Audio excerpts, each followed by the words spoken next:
Bonjour à tous, je suis Nathalie Craé de Range ta vie, je suis donc home organizer et j'aide les personnes à se désencombrer pour alléger leur quotidien. Aujourd'hui, j'ai grand plaisir d'accueillir Philippe Philippe Delneufcourt qui est donc expert en méditation et en gestion du stress. Philippe, Mhm. je te laisse te présenter. Oui, donc moi c'est Philippe et je travaille depuis 15 ans dans le domaine du bien-être, hein. Je donne des formations en communication, gestion du stress, gestion de conflits notamment.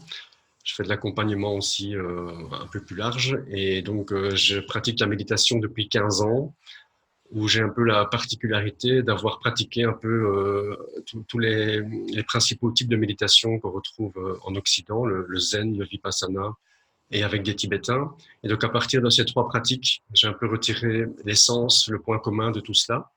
Et Mhm. aujourd'hui, j'essaye de créer un peu des exercices et une approche un peu différente de la méditation, c'est-à-dire de sortir de je suis un moine et je m'isole pendant un mois, Oui, voilà. mais aussi de sortir d'une méditation qui est uniquement une méditation de bien-être qui sert à se calmer. Donc, Mhm. j'essaie vraiment d'avoir des outils de méditation qui sont en lien avec les enseignements originaux mais qui sont applicables dans la vie de tous les jours et pour tout le monde. D'accord. Et donc aujourd'hui, le sujet qui nous occupe, c'est je ne sais pas jeter, comment se libérer de cette souffrance. Parce que pour beaucoup de personnes que j'accompagne, ne pas savoir éliminer, ne pas savoir se défaire d'un objet, c'est une vraie souffrance. Et dis-moi, avec ton expertise, comment est-ce que tu vas pouvoir nous aider? Donc, par rapport à mon expertise de la méditation, on peut parler un peu de philosophie bouddhiste, hein, et donc beaucoup de méditations qui sont développées en Occident, comme la pleine conscience, tout ça, sont basées sur la philosophie bouddhiste. Oui. Et je parle bien de philosophie bouddhiste, hein, pas du tout de bouddhisme ou de religion ou des choses comme ça n'a Mhm. absolument rien à voir. Il y a la philosophie de départ et puis après, il y a ce qu'on en a fait, hein, ça c'est valable pour tous les courants d'ailleurs. Et donc cette philosophie bouddhiste, elle nous enseigne en fait que toute source de souffrance, elle vient de deux éléments en fait. Elle vient du désir et de l'attachement. Oui. Et quand on fait le rapport avec le fait de ranger ou de lâcher des choses du passé, de ranger des caisses, on est typiquement là-dedans, quoi. Et donc le désir et l'attachement, c'est les deux grandes voies enseignées par la philosophie Mhm. bouddhiste. Et l'enseignement, c'est vraiment que si on se libère de ce désir et de cet attachement, ben, on touche le bonheur, quoi. Enfin, le bonheur dans le sens dont on n'est plus attaché à des choses et on ne souffre Mhm. plus. C'est vraiment la liberté par rapport à la souffrance. Maintenant, il faut bien comprendre ce qu'on entend par désir et attachement, parce que évidemment, si on ne connaît pas cette philosophie bouddhiste et qu'on entend ça, on pourrait dire oui, mais alors j'aurais plus jamais envie de rien et je vais me détacher de tout. Et c'est vraiment pas ça l'idée, quoi, hein. C'est Le ça. désir, enfin, l'absence de désir, c'est le désir de toujours vouloir plus, un Mhm. désir qui n'est pas sain. C'est pas pour ça qu'on n'a pas envie de quelque chose, hein, Oui, tout à fait. Et donc, c'est vrai que cette souffrance qu'on peut avoir par rapport au fait de ne pas savoir jeter, c'est donc lié à cet attachement, à ce désir. Et on va aussi parler d'identification. ouais, bien sûr, hein, l'identification aux objets, aux lieux, aux personnes. C'est vraiment ça qui est caché là derrière aussi, hein, ouais. Donc, on va aller gratter un peu plus loin aujourd'hui que Mmh. le simple fait de désencombrer et de se dire, est-ce que je ne l'ai pas utilisé cette Ouais. année? C'est plus profond que ça souvent, parce que c'est un peu des trucs et astuces qu'on donne souvent. Mais ici, on va un petit peu aller voir le pourquoi, au fond, tiens, pourquoi est-ce que j'ai tant de mal. Oui, et c'est vraiment, Nathalie, je te coupe un instant, mais c'est Vas-y. vraiment important de comprendre ça, qu'en fait, beaucoup de gens n'arrivent pas à jeter. Et on Oui, va prendre l'exemple ici concret de jeter. oui, Et ce sur quoi ils mettent leur énergie, c'est sur comment je vais faire pour jeter. tout à Ici, fait. on recule d'un cran et Mhm. en prenant conscience que ben, si je prends conscience de pourquoi je n'arrive pas à jeter et que ça se libère, ben, finalement, je jette tout seul en fait. On ne garde pas quelque chose qui ne sert à rien, c'est évident, quoi, hein. Donc ici, l'idée, c'est pas de mettre de l'énergie sur comment faire pour absolument jeter ce que je n'arrive pas à jeter. C'est Tout à l'idée fait. de comprendre, mais comment ça se fait que j'arrive pas à acheter ça en fait.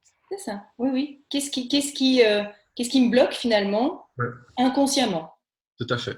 Voilà. OK. Alors, on a parlé donc de tout ce qui était attachement, identification. Il y a aussi tout le problème de l'héritage, des cadeaux qu'on Mhm. a reçus. Et là, culturellement, il y a quand même un gros problème souvent à se dire, oui, mais je ne peux pas le jeter ou je ne peux pas m'en défaire. puisqu'on me l'a offert, Ouais. ou bien puisque ça a appartenu à quelqu'un de ma famille qui me l'a légué. Donc, c'est Tu très vois qu'ici, il y a l'idée de c'est à moi, et ici, il y a l'idée de c'est à nous. C'est oui, l'identification. Quand on parle d'identification, on parle d'identification à moi en tant que personne, mais on parle aussi d'identification par rapport à ma famille, quoi, hein. C'est le clan, c'est ma maison, mon oui, groupe, mes amis, etc., quoi, hein. Et oui. euh, c'est pas, ça date pas de maintenant, hein. C'est millénaire ce truc-là. Pendant des milliers d'années, si on était tout seul, on Mhm. était mort, hein, tout simplement, hein. C'est vrai qu'aujourd'hui, hein, qu'on peut vivre en tant que célibataire et séparé, mais pendant des milliers d'années, quand on vivait dans des cavernes et dans la savane, si on était tout seul, c'était Oui, une question de jour, hein, c'était évident. Et on a gardé ça au fond de nous, au niveau de notre système de survie, de surtout pas trahir mon clan, surtout pas être contre mon clan, parce que je vais mourir, quoi, tout simplement. Et aujourd'hui, on voit ça, hein, qu'on garde des choses familiales avec toujours cette idée de surtout pas couper avec eux. Et si le clan est sain, c'est magnifique comme démarche. Mais pour beaucoup de gens, c'est jamais facile. c'est jamais très très simple, quoi. Ouais. Non, ça c'est clair, c'est jamais très très très simple. Je vais donner alors l'exemple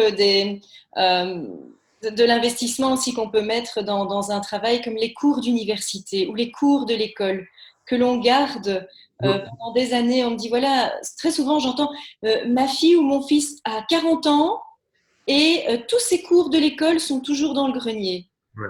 Qu'est-ce qui se cache alors là-bas derrière? Ouais, et c'est par rapport aussi à l'investissement. Ça, c'est vraiment une notification par rapport à un personnage. Oui. Et à partir de l'âge de 7 ans, on se crée un peu un personnage mental, hein. C'est-à-dire que on commence à s'identifier et à justifier son existence avec des je suis. Ça commence très vite, hein, simplement je suis Philippe, hein. Après, Mhm. c'est je suis sympa, je suis drôle. Et si un enfant grandit, par exemple, en étant drôle tout le temps et qu'il se rend compte qu'il obtient de la reconnaissance dans le groupe par rapport au fait qu'il est drôle, il peut se coller une étiquette de je suis drôle avec malheureusement derrière un je dois être drôle. Oui. Et on se met à être obligé d'être drôle. Alors, il y a plusieurs étiquettes basiques, hein, on appelle Mhm. ça les drivers en anglais, hein. Et donc, Mhm. ça peut être je dois être parfait, je dois réussir, je dois faire un effort, je dois me dépêcher. Enfin, il y a plein d'étiquettes comme ça qu'on se colle au départ. Et puis après, ben, on s'en colle d'autres, hein. Je suis maman, je suis le mari de, je suis la femme de, je suis le fils de. Et puis, on s'identifie à son métier aussi. Oui. Je suis directeur de, je suis responsable de. Je me souviens d'une dame qui me disait que c'était très important pour elle le matin en arrivant à son travail de mettre elle avait un tablier de travail Oui. parce qu'elle recevait des patients et elle me disait si je ne mets pas mon tablier, je n'arrive pas à recevoir les gens en fait. Je suis obligé de mettre mon tablier de médecin. C'était pas un médecin, mais c'était un peu le même style. Je Mhm. suis obligé de mettre mon tablier pour me sentir légitime dans le fait d'accueillir des gens. Et on voit qu'il y a vraiment cette image, hein, qu'on se crée une image mentale par rapport à ça, quoi, hein. Et quand on vient toucher, qu'on vient gratter à cette image mentale de j'ai réussi des études pendant 5 ans parce que Oui. j'ai fait un effort, eh ben on a un peu l'impression, c'est inconscient bien sûr, que si je lâche ma caisse là avec toutes mes études, c'est un peu comme si ben voilà c'est pas important en fait, c'est pas grave. Ben oui, mais c'est moi en fait, c'est ma vie, c'est On, oui, je peux pas jeter ça comme tout l'effort que j'ai fait. on Je a vois ça parfois très vite l'impression de aussi. jeter une part de soi. On a l'impression de jeter une part de soi. Et ça peut être par rapport à un effort que l'on a fait. Tu citais bien l'exemple de l'université. Mais Mhm. ça peut être aussi par rapport à une souffrance, hein. Il y a beaucoup de gens, quand on leur parle justement de lâcher prise par rapport à leur souffrance, ils disent, mais vous vous rendez pas compte par où je suis passé et ce que l'effort que j'ai dû faire pour m'en sortir. Et donc, c'est un peu dommage, évidemment, de faire un effort pour s'en sortir et Ouais. puis de s'accrocher au fait qu'on a fait un effort et de plus pouvoir lâcher, quoi. C'est aussi, Oui. ça fait partie de cette identification par rapport à mon histoire, hein. Oui, bien sûr. Et alors, il y a tous les deuils aussi, hein. Mm. Tous les deuils et tous les objets qui ont donc appartenu aux autres et qui nous donnent l'impression que si je jette le service en porcelaine dont j'ai hérité de ma grand-mère, mais que je ne sors jamais parce que franchement, il est complètement ringard et puis c'est fragile et voilà, on a plein de prétextes, mais on a vraiment l'impression d'être déloyal aussi envers sa famille. Ouais. C'est Et juste. on voit le lien qu'on fait, hein, par rapport à cette loyauté par rapport à la famille, hein, à mon clan, hein. Mais il y a une erreur d'interprétation là-dedans, hein. C'est clair que c'est pas parce que je vais jeter une assiette qui appartenait à ma grand-mère que je vais jeter ma grand-mère. Voilà, tout à fait, ça C'est c'est. un peu ce qui se passe inconsciemment dans notre tête, hein. Si je jette le service de ma grand-mère, c'est comme si ma grand-mère n'était pas importante. C'est un service, ce Oui, n'est pas ma grand-mère. On voit là l'identification entre le service et ma grand-mère, hein. C'est comme si le service était ma grand-mère. Mais non, c'est un service. oui, oui, tout à fait. Et en méditation, tu m'avais dit, on dit souvent, ce n'est qu'une pensée. Mhm. Et ici, à travers le message qu'on va passer, j'ai vraiment envie de dire, ce n'est qu'un objet. Ouais, c'est ça. C'est un objet. Juste, Ouais. c'est un objet. Point. Ça ne va pas plus loin. C'est ce qu'on appelle en méditation les interprétations mentales, hein. On met des étiquettes sur les objets et on dit ça c'est. Ça, c'est. Alors, l'étiquette de base, ça c'est un service en porcelaine. C'est Mhm. pas un problème de mettre une étiquette comme ça. Mais on rajoute d'autres étiquettes par rapport à ça. C'est celui de ma grand-mère que j'aimais bien et qui me l'a donné ou dont enfin, j'ai hérité de ça et donc c'est important d'eux. Et on voit que à partir de cette étiquette normale et basique de c'est un service en porcelaine, on rajoute une série d'étiquettes derrière qui ne nous aident pas en fait, hein. Et de nouveau, c'est important d'insister là-dessus. Si c'est pas un problème, c'est OK, hein. Il y a des gens qui sont très contents avec leur service en porcelaine, mais quand Oui, tous les jours je commence à penser à ça en me disant, faudrait quand même que oui, je remplis mes armoires et ça prend de la clairement. place. Voilà, à partir du moment où ça fait souffrir, parce que moi je suis aussi OK, hein, je veux dire, quelqu'un qui a une maison qui est très chargée et qui s'y sent bien, c'est vraiment pas un problème. Moi, vraiment, je m'occupe des personnes qui souffrent de ça et qui se disent j'ai plus de place, j'étouffe, j'en peux plus, j'ai besoin d'air, j'ai besoin d'avancer dans la vie et j'ai l'impression que ça me tire en arrière, j'ai vraiment l'impression que ça me plombe. Donc là, c'est vraiment important de pouvoir s'en sortir. Ouais. Et ce que je voulais dire aussi, c'est que très souvent, on n'est pas seul face à ça, parce que si on était seul, ce serait simple de pouvoir prendre des décisions. Mais souvent, on se dit, oui, mais moi, j'ai déjà du mal à jeter, mais alors mon conjoint, c'est encore pire. Ouais. C'est encore pire, il ne veut rien, rien, rien jeter parce que ça peut toujours servir au cas où, etc. Donc ici, c'est vraiment important de pouvoir se dire, aujourd'hui, ce qu'on va vraiment faire, c'est s'occuper de nous, de nos pensées, de notre travail et de se dire, on va prendre nos responsabilités et ne pas s'occuper du conjoint.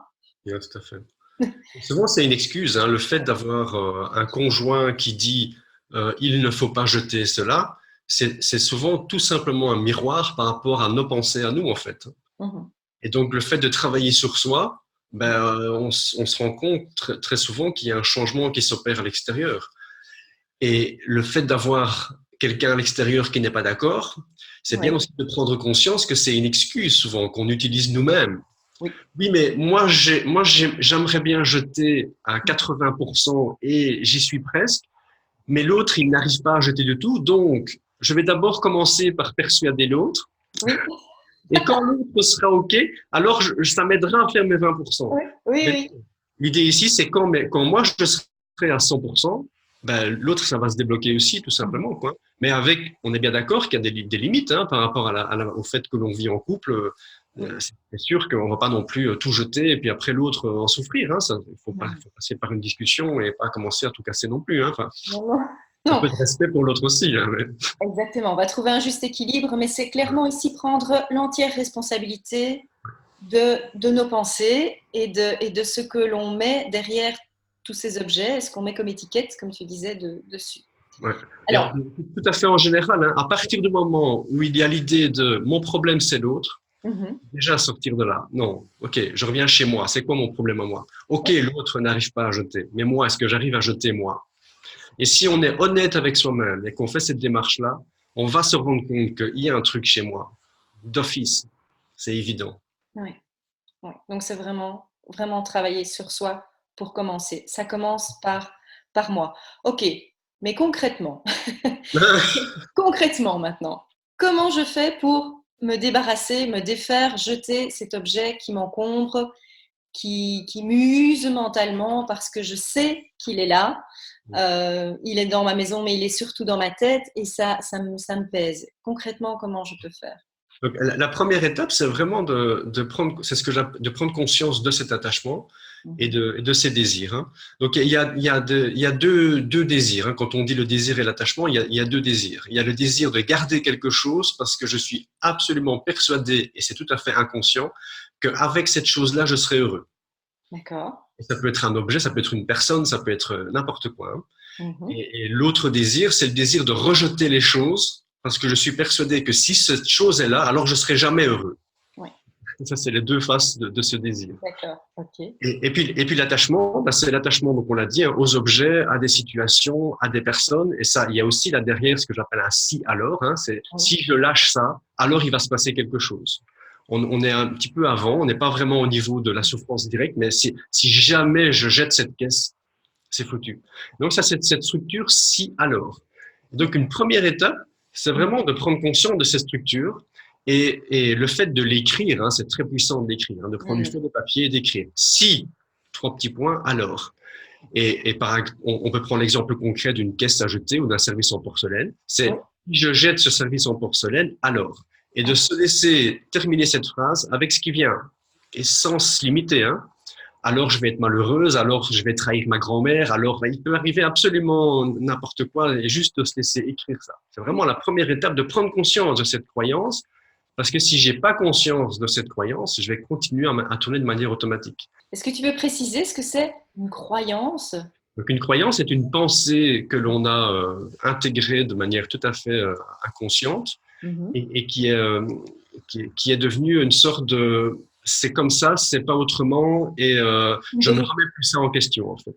C'est une vérité, en fait, pour C'est nous. une vérité absolue et puis ben voilà, c'est comme ça et c'est bon. Et évidemment, de nouveau, si c'est une croyance, on distingue deux croyances. Hein. Il y a les croyances qui nous aident et puis il y a les croyances qui ne nous aident pas. Et le principe de base, c'est que toute croyance est fausse, en fait. Toute croyance est basée sur des pensées au départ qui ont été considérées comme vraies et plus du tout remises en question. Donc, Mhm. si j'ai une croyance, par exemple, très positive du style dans la vie, quoi qu'il arrive, je m'en sortirai toujours, Oui. on va pas aller remettre ça en question. C'est OK, c'est super. Mhm. Magnifique, hein. Par contre, on a plein de croyances ou des si alors qui sont pas extraordinaires et qui font souffrir. Hein. On est toujours dans ce principe de si ça crée de la souffrance, on le change. Si ça crée pas de souffrance, on ne change pas, hein, c'est Oui, clair. bien sûr. Oui, oui, bien sûr. Donc il faut bien comprendre que l'idée ici, ce n'est pas de se persuader que c'est faux, mais de Mhm. prendre conscience que c'est faux. D'accord. Pas la même démarche. Donc Ok. le premier élément, c'est de la retrouver, c'est-à-dire de mettre ça sur papier et de prendre conscience de cette croyance. La deuxième étape, c'est de prendre conscience que c'est pas grave en fait. Il faut pas se battre contre ça, il faut pas culpabiliser par rapport à ça. Ça c'est Mhm. très dangereux évidemment. Et dire ah ça y est, moi je pense comme ça, j'ai un Oui, problème. oui. Non, c'est pas un problème. Donc, on va déculpabiliser complètement. Mais pour ceux qui nous écoutent, c'est vraiment très important. Prenez un papier Ouais, et écrivez. ouais. Si je fais ça, si je jette tel objet, alors Alors, il va se qu'est-ce qui va passer se ça. passer? Et laissez écrire. À la limite, mettez la vidéo en pause et là, lâchez-vous sur le papier. Faites l'exercice, c'est vraiment très important. Ouais. Et il faut pas croire, il faut pas tomber dans le piège de dire oui mais je le sais. Oui, Non. voilà. Non, c'est pas aussi puissant. C'est vraiment très puissant de faire cet exercice par Ouais. écrit. Si vous le saviez, ça changerait. On Voilà. ne garde pas dans son armoire quelque chose qui nous fait souffrir tous les jours s'il n'y a pas une croyance derrière.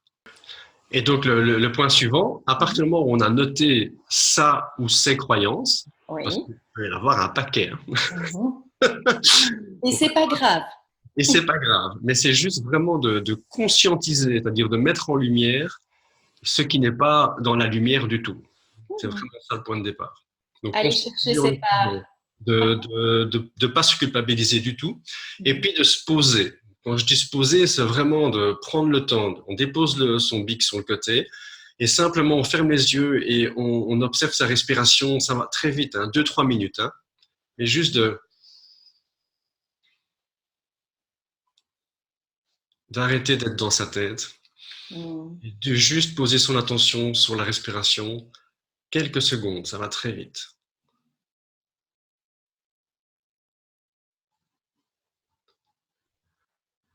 Et quand on a fait ça quelques secondes, ben, on prend la première croyance qu'on a sur sa feuille Mhm. se pose des questions qui sont issues en partie d'un travail de Byron Katie, c'est une Américaine qui a à fond, elle, dans ce travail.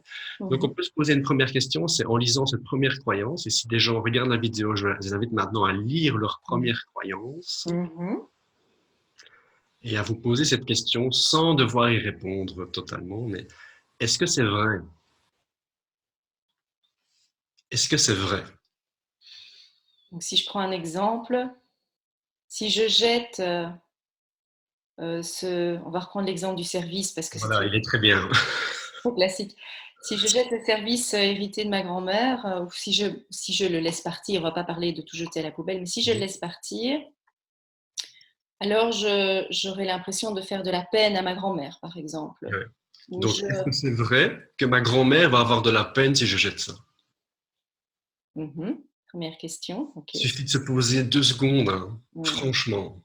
Est-ce qu'elle va vraiment... Sachant la souffrance que ça vous entraîne. Mhm. Imaginez que votre grand-mère, elle vous regarde là-haut et Mhm. elle voit votre souffrance tous les jours en vous disant ah, franchement, C'est un poids. Mhm. Ouais. les gens qui sont partis, et les gens qui sont partis, c'est un magnifique exemple, hein, ils vous aiment, quoi. Mais Ils ont oui. pas envie de vous voir tous les jours en train de penser à ça, en vous disant qu'est-ce que je fais avec ce truc. Mhm. Donc, ce sont les premières personnes qui vous diraient mais laisse Mais laisse tomber, tomber. pas heureux, laisse tomber. Ouais, Oui, c'est clairement. vraiment la première question, hein, c'est mais est-ce que c'est vrai? Mais c'est important de se poser quelques secondes avant, parce Mhm. que si je reste dans le mental et que je carbure, bah, j'avais dit bah oui, c'est vrai, et puis je passe à autre chose. Non, Ouais. vraiment de se Ouais. poser. Est-ce que c'est vrai ça? Est-ce que c'est vrai que si je jette ce costume, le jour où il y aura un mariage, j'aurai plus rien à me mettre? Mais non, mais non, Mhm. c'est pas vrai. Et si si à cette première question, est-ce que c'est vrai, la réponse qui vient, même en se posant, c'est ben oui, c'est vrai. Il y a une deuxième question qui va aider, c'est oui, mais ok, c'est vrai. Mais est-ce que c'est vrai tout le temps? Ouais. En 100% des cas, 100%. Mhm. toujours, pour tout le monde. Et là, d'office, hein, il y a Oui. Ça, c'est le deuxième coup. On se dit, bah le oui. petit plus qui peut aider à ouvrir la porte, là. Donc, Dès deuxième qu'ils prennent question. conscience que, ben oui, je crois que c'est vrai, mais quand même, dans les couples, c'est typique, hein, mon mari ne m'aide pas à ranger. Est-ce que c'est vrai, ça? Bah oui, mais c'est vrai tout le temps, à 100%. Bon, bon, c'est vrai que mardi, Mhm. automatiquement, ce truc s'écroule. C'est Oui, voilà. évident. C'est simplement basé sur le fait, sur l'évidence qu'une croyance n'est jamais vraie à 100%. C'est Mhm. impossible, forcément, quoi. Oui, c'est comme ça. C'est comme ça et c'est important de pouvoir vraiment le conscientiser, mais pour ça, il faut prendre le recul nécessaire. Donc, Voilà, c'est le ça, simplement. noter, se poser la première question, est-ce que c'est vrai? Et Mhm. puis après, est-ce que c'est vrai tout le temps, 100% du temps, partout, tout le temps? Voilà. Ça va mettre une brèche dans cette croyance. Mhm. Elle va commencer à... À vaciller. Et donc la question suivante, c'est de prendre conscience des effets, en fait. C'est-à-dire, la question suivante, c'est, OK, j'ai cette croyance, Mhm. ceci alors, mais comment je me sens, en fait, avec cette croyance? Comment je me sens en vivant tous les jours avec cette idée de si je jette ça, ça va être horrible. Oui. Comment je me sens? Et vraiment de prendre quelques secondes pour sentir ça. Mhm. Comment tu te sens, Nathalie, avec Mhm. cette idée de si je jette cette caisse? Oui, et parfois, quand tu disais tout à l'heure, quitter le mental, c'est sentir dans son corps Voilà. où est-ce que ça fait mal, où est-ce que ça prend, est-ce que j'ai une boule dans le ventre, est-ce que j'ai une boule dans la gorge, est-ce que j'ai les jambes qui tremblent, est-ce que j'ai les pieds qui commencent à gigoter, qu'est-ce que j'ai comme ressenti dans le corps. Donc quand tu parles de sentir, c'est quitter le mental. Ça ne veut pas dire penser à rien parce que ça, c'est pas possible, mais redescendre un peu plus bas et sentir ça dans le corps. Oui, tout à fait. Hein. Tu es d'accord? C'est super ce que tu dis, parce qu'en méditation, c'est vraiment un message aussi. Hein. Le but, ce n'est pas de plus penser, c'est d'arrêter de se focaliser là-dessus, d'en faire Mhm. tout un plat, d'en faire une catastrophe. Hein. Donc ici, il ne faut pas essayer de plus penser, mais revenir aux sensations. Ouais. Comment je me sens avec cette pensée de si je alors? Comment je me sens avec ça tous les jours de ma vie, en permanence? Et vraiment de sentir cette sensation. Et plus on va la sentir en profondeur, plus on va sentir cette souffrance en fait. Plus on va conscientiser aussi le fait que, ok, ben, ce truc-là, ça m'aide pas en fait. ça ne m'aide pas à être heureux, en fait. Non. Donc ça, c'est la question suivante. Comment je me sens en pensant comme ça? La Ok. question suivante, et je peux l'écrire aussi, hein. Je peux vraiment écrire, j'ai une boule dans le ventre, ça tire dans mon dos, j'arrive plus à bouger, je suis crevé. Là.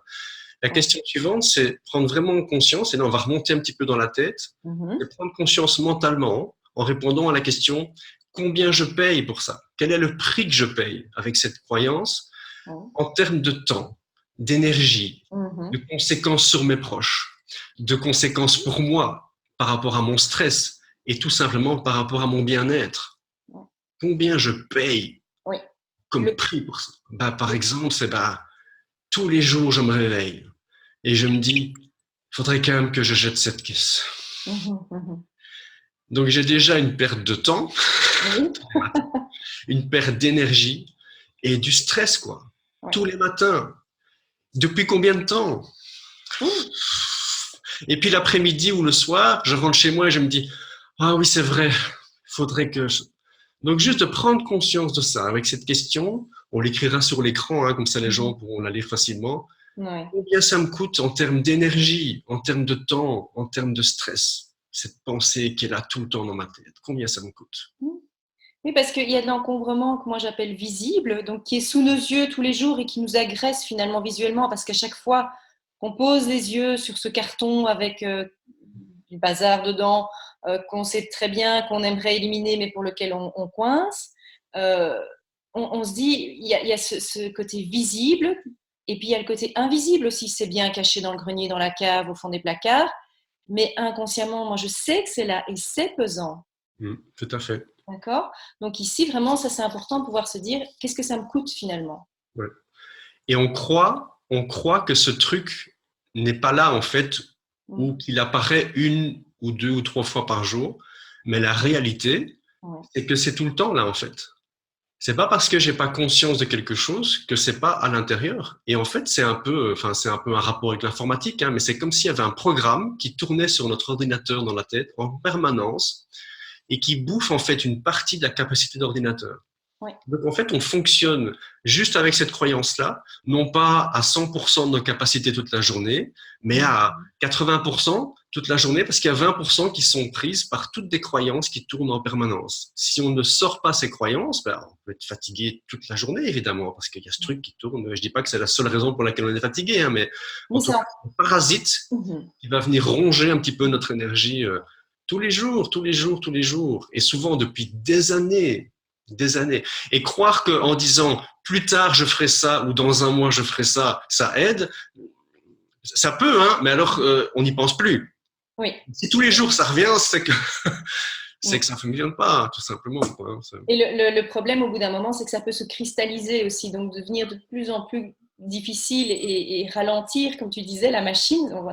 Avec cet exemple des programmes, c'est tout à fait ça. Ouais. Alors, on voit que ça peut nous coûter en temps, en énergie, en bien-être, en bonne entente avec notre entourage aussi. Ouais. Ça, c'est une prise de conscience par rapport au prix que ça me coûte et à la douleur que ça fait, à la souffrance que je ressens à l'intérieur. Et la dernière question, c'est de prendre conscience de l'inverse. Donc l'inverse, ça va être, OK, toujours en se posant, comment je me sentirais si je ne pensais pas ça? Comment je me sentirais si je n'avais pas cette croyance de si alors? Et d'office, il y a un truc qui s'ouvre. Comment je me sentirais si j'étais pas persuadé qu'en jetant la caisse de ma grand-mère, ça allait être la fin du monde? Comment je me sentirais si je ne pensais pas ça? Waouh, le soulagement! Énorme, oui, c'est énorme, oui, bien sûr. Énorme. Et ça, c'est important de le faire aussi parce que on est de nouveau dans du ressenti là. On ressort du mental. Hein. On est dans du ressenti de, mais en fait, s'il n'y avait pas ça, ça serait plus léger en fait. Ça serait plus sympa. Mais ça, c'est une prise de conscience physique. On n'est plus dans une prise de conscience mentale. C'est comme un signal qu'on envoie au corps et qui est, si je lâche ça mentalement, voilà ce qui va se passer physiquement. Et là, il y a tout le système qui dit yes. Oui. Ça je veux, ça m'intéresse. Je prends, j'en veux un, j'en veux un. Oui. Donc, par rapport à ces points-là, et on fera un petit récapitulatif pour que les gens puissent le retrouver. Mais par rapport à ces points-là, la dernière étape, c'est de prendre conscience que j'ai rien à faire de plus, en fait. C'est ça ce qui est magnifique dans ce processus. C'est qu'à partir du moment où je vais prendre conscience du pourquoi je lâche pas, où je vais prendre conscience des conséquences négatives de fait de pas lâcher, mentales et physiques, et que je vais prendre conscience des conséquences positives du fait de lâcher, il y a un truc qui va se passer à l'intérieur. Et tout d'un coup, je vais me retrouver devant la caisse. Et là, la croyance, la pensée qui va apparaître, ça va être, mais pourquoi je garde ce truc? Et naturellement, je vais lâcher ce bazar. Naturellement. Ça se fait automatiquement. J'ai pas d'effort à faire pour ça. Ouais. Donc, c'est vrai que ce que je dis souvent, c'est que je prends beaucoup de temps et j'accompagne les personnes pour qu'elles fassent bouger les choses à l'extérieur, donc en désencombrant, en triant, etc. Elles font bouger les choses à l'intérieur, mais à partir du moment où ça bloque, on peut se poser toute cette série de questions que tu viens de nous dire ici pour faire rebouger les choses à l'intérieur et puis après rayonner et agir sans finalement trop d'efforts. Mais ça peut vraiment bousculer aussi. Ouais, ça, c'est important de le dire, c'est que ça peut bousculer parce que quand on fait tomber une croyance qu'on a depuis 30, 40, 50 ans peut-être derrière soi, on se dit mais mince, mais quel temps j'ai perdu, quelle énergie j'ai perdu. Et d'où l'importance de ne pas culpabiliser par rapport à ça non plus. Parce qu'évidemment, c'est ce qui peut arriver. On se dit, mais enfin, ça fait 30 ans que je souffre avec ce truc que je garde dans mon armoire. Oui. Et parfois, on souffre par rapport à un objet, parfois on souffre par rapport à la personne à qui appartenait cet objet. Moi, j'entends souvent des gens autour de moi qui me disent, je ne peux pas jeter la bague de mon arrière-grand-mère parce qu'elle me l'a offerte et tout. Et puis ces gens, ils vous disent par exemple, je n'arrive pas à être riche et à avoir suffisamment d'argent. Je parle pas de richesse dans le sens beaucoup, je parle de richesse dans le sens de terminer le mois sans me poser de questions, quoi. Et quand on pose la question à cette personne, elle vous dit, ah oui, mon arrière-grand-mère, elle était comme ça. Elle a vécu dans le manque toute sa vie. Et on se rend compte qu'en fait, en m'accrochant à cette bague de mon arrière-grand-mère, comme par hasard, je m'accroche à cette arrière-grand-mère et ça a des conséquences dans ma vie. Énorme. C'est énorme, énorme, énorme. Il y a des liens énormes entre les gens et les objets, c'est clair. Oui. Ah oui, ça, je suis intimement convaincue qu'on a une connexion très puissante avec les objets qui nous entourent. Et ça, c'est à conscientiser aussi. Tout à fait. Est-ce que tu veux qu'on fasse un petit exercice en direct pour les gens qui regardent? Oui, excellent. Ça, on reprend les différents points. Que quelqu'un qui regarde la vidéo puisse vraiment les faire. Ça prend quelques secondes, c'est pas très long. Donc vraiment, la première étape, c'est de prendre une feuille de papier et d'écrire dessus la croyance que j'ai. Si, alors. Je prends, je m'exécute. Vas-y. Je fais l'exercice. Si, alors.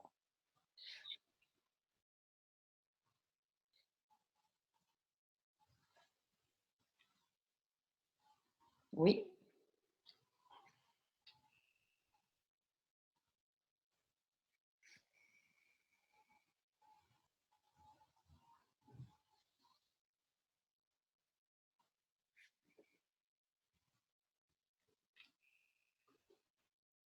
Ok.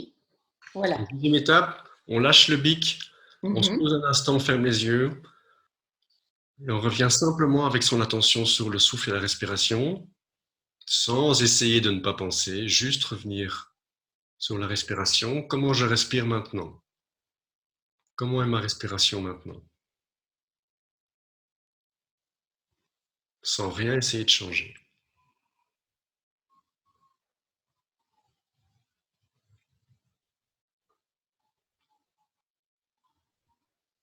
On respire profondément 1 ou 2 fois.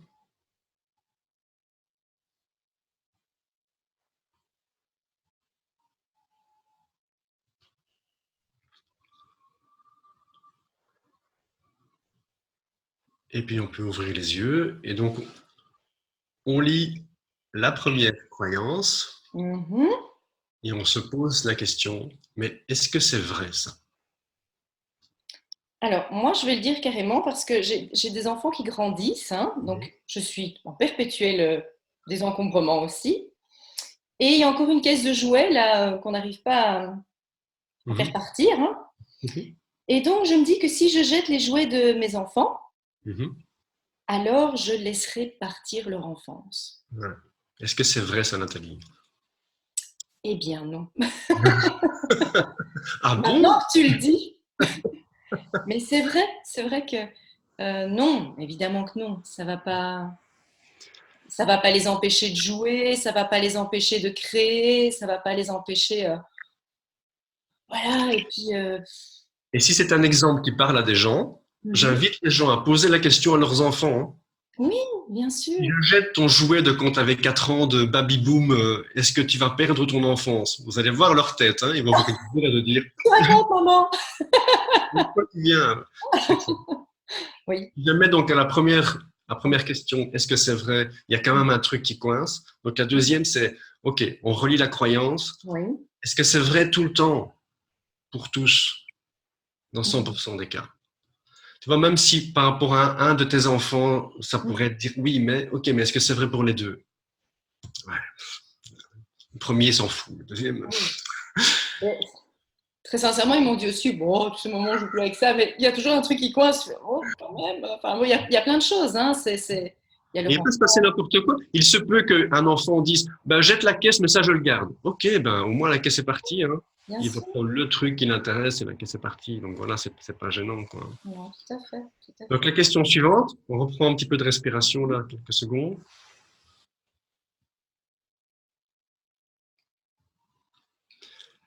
Donc, comment vous vous sentez avec cette croyance-là? Relisez la phrase et Mhm. posez-vous cette question en revenant aux sensations. Comment vous vous sentez en pensant ça toute la journée depuis autant de temps? Qu'est-ce que ça vous fait physiquement? Eh bien, on sent un poids dans le bas du dos, hein. Voilà, Franchement. génial. Et combien ça vous coûte en termes d'argent, d'énergie, de temps, de stress, de tension? Mhm. Combien ça Trop. te coûte? Ça coûte déjà trop. Tu remarques rien que d'y penser. On Oui, dit, c'est ça. voilà. Oui. Oui, on sent comme l'énergie qui est absorbée, qui quitte un peu le corps, là, oui, tout à Ouais, fait. ouais, tout à fait, oui. Et donc, on revient un peu à la respiration. Et comment vous vous sentiriez sans cette pensée? Comment vous vous sentiriez si vous arrêtiez de penser ça, de croire à ça? Comment vous vous sentiriez sans ça? Eh bien, on pourrait vraiment pouvoir récupérer beaucoup d'énergie et mettre cette énergie sur les choses qui sont réellement importantes aujourd'hui. Mm, Vraiment. tout à fait. Super. Génial, hein? Merci pour cet exercice. Tu sens, Nathalie, que Oui, rien qu'en faisant ce processus, oui. tu n'es plus du tout sur la question de comment je vais faire pour jeter ou pas.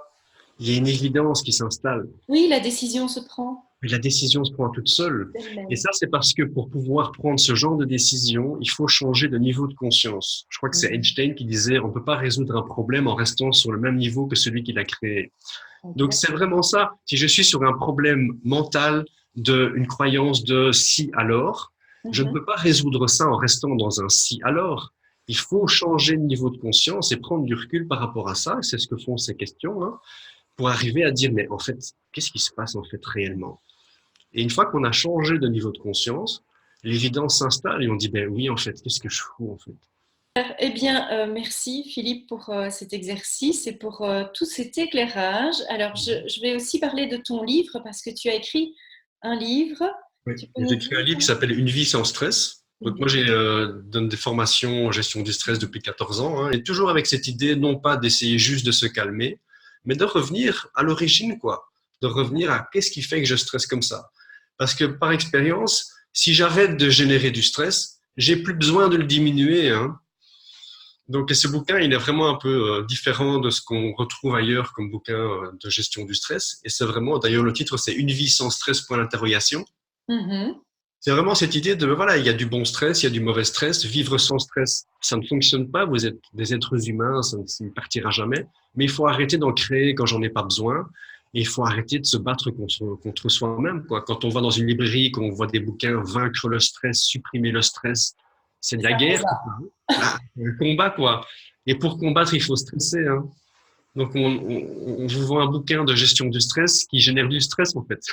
Oui, C'est un peu bizarre, quoi. Donc, voilà. tout à fait. Tout à Donc, fait. voilà, j'invite les personnes qui sont intéressées à aller télécharger, enfin, acheter ce bouquin. Oui, On mettra le lien en dessous, hein, on mettra le lien, tout à fait, tout à fait. Un grand merci Philippe pour cette intervention et à très bientôt. Peut-être Mhm. que on se reverra pour proposer une méditation. Bien sûr, pour aller. Ça Ouais, ouais. certainement intéresser les personnes qui nous suivent. Ça va? Merci. Merci à toi. Merci, au revoir. À bientôt.